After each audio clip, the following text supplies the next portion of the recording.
Movies first కారా అని Netflix లో ఉంది, ధనుష్ మూవీ ఇది. ఈ మూవీ అయితే 1990s లో ట్రాక్టర్లకు లోన్లు ఇచ్చే రైతులకి అక్కడ విషయం తీసుకున్నారు.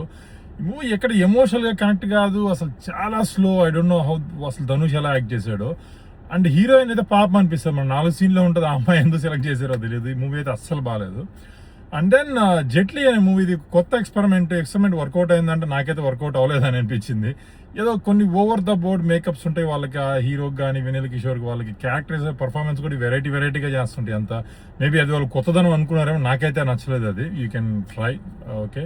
అండ్ దెన్ సిస్టమ్ అనే ఒక మూవీ ఉంది, ఇది Jyothika and Hindi movie, but తెలుగులో కూడా ఉంది. ఇది ఒక కోర్టులో పనిచేసే జ్యోతిక అండ్ దెన్ ఒక అప్పుడే బడ్డింగ్ లాయర్, వాళ్ళిద్దరి మధ్య జరిగే సన్నివేశాలు, ఎందుకు వాళ్ళిద్దరు కనెక్ట్ అయ్యారనేది స్టోరీ చెప్తే అర్థమైపోద్ది. సో ఇది ఓకే, ఇది ఒక అంటే మనకి కాసేపు చూసాక అర్థమైపోద్ది ఏంటి ఆ మూవీ అనేది. వాళ్ళు సస్పెన్స్ అనుకున్నారు, బట్ స్టిల్ ఇది ఓకే, చూడొచ్చు. అండ్ దెన్ గోదావరి గట్టు పైన అనే మూవీ ఉంది. ఇదైతే రొటీన్ స్టోరీ, ప్రాబ్లం అదే. ఇట్లాంటి మూవీస్ హిట్ అవ్వాలంటే కామెడీ బాగా రాసుకోవాలి, అది అంతగా వర్కౌట్ అవ్వలేదు. స్టోరీ లాస్ట్ ఒక 20-30 మినిట్స్ ఓకే బాగానే ఉంది, మిగతా అయితే కొంచెం వర్కౌట్ కాలేదు. బట్ బ్రదర్ మన సుమంత్ ప్రభాస్, నువ్వు కొంచెం చూసుకోవాలి బ్రదర్, నీ మీద ఒక హోప్స్ ఉన్నాయి ఆల్రెడీ. మేము ఫేమస్ సినిమా చూసాక story pickups okay, I think better like next time. And then lastly Madhu video ఒక మలయాళం మూవీ, అయితే మలయాళం చూసాను ఈ మూవీ, మేబీ తెలుగు డబ్బింగ్ ఉందేమో తెలియదు.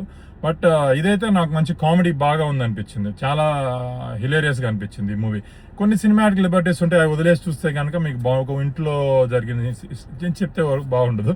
బట్ మూవీ అయితే బాగుంది, ఫన్నీగా. Okay, thank you.